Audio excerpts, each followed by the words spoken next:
What's up guys? Welcome back sa ating channel. Sa video ito, mag-unbox tayo at mag-i-install ng Blaze F1 Echo. Ito ay isang Bluetooth headset. Tara, mag-i-install tayo na ito. I-unbox na natin.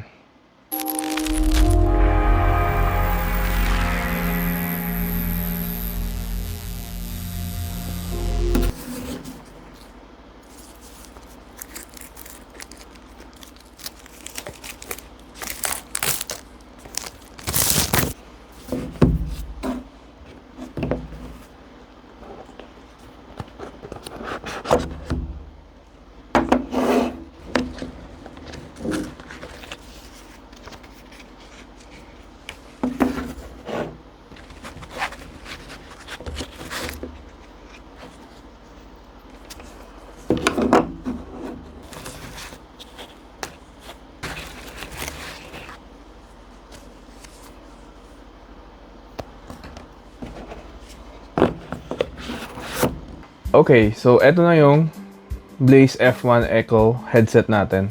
So ang itsura niya is parang intercom din siya.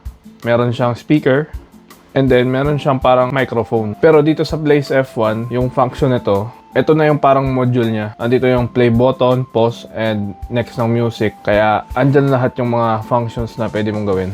Okay, install na natin sa helmet natin. Okay. So, ang unang gagawin natin is alisin yung cheek pads ng helmet.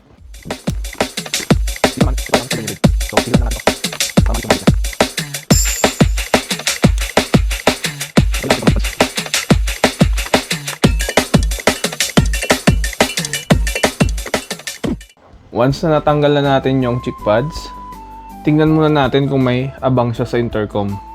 Pero kung walang abang yung mga helmet nyo, okay lang naman yon. Hindi lang masakit sa tenga kapag nilagay nyo na yung speaker dito.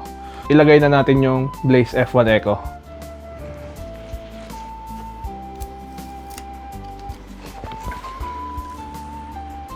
So sa kabila naman.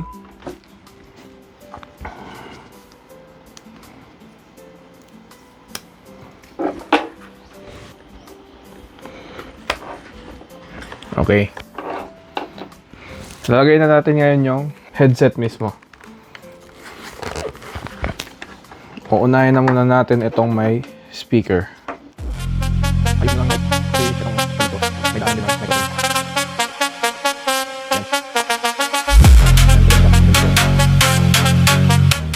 Sa kabila naman.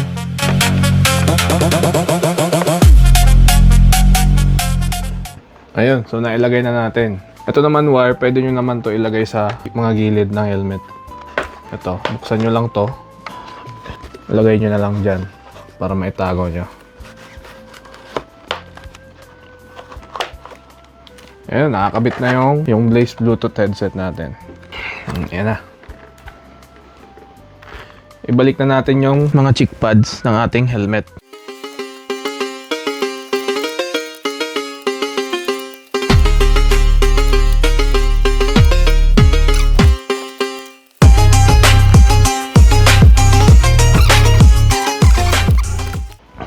Okay, so ito na yung itsura niya nang nakalagay sa helmet. Okay, ngayon naman ang gagawin natin, i-connect natin siya sa ating mga cellphone.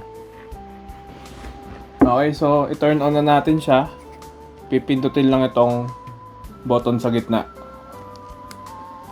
Long press nyo lang. Mag-iilaw siya. Magpo-flash siya ng blue and red. Okay, sa pag-connect naman sa mga ating phone, gagawin lang natin ay bubuksan lang ang Bluetooth. Bubuksan lang natin ang Bluetooth habang nagpo-flash siya ng red and blue. Sa phone natin, hahanapin lang natin yung pangalan ng headset. Ito, Blaze F1. So ayan, naka-connect na. Okay, so try na natin. So sound check na natin. Ayan, so sound check na natin siya. Tinig nyo, malakas naman yung volume ng headset. Lakasan pa natin. So ito yung pinaka-volume niya. Maganda din naman yung quality niya. So lapit lang natin yung mic natin. Ayan. So yun lang naman para sa installation at unboxing ng Blaze F1 Bluetooth headset.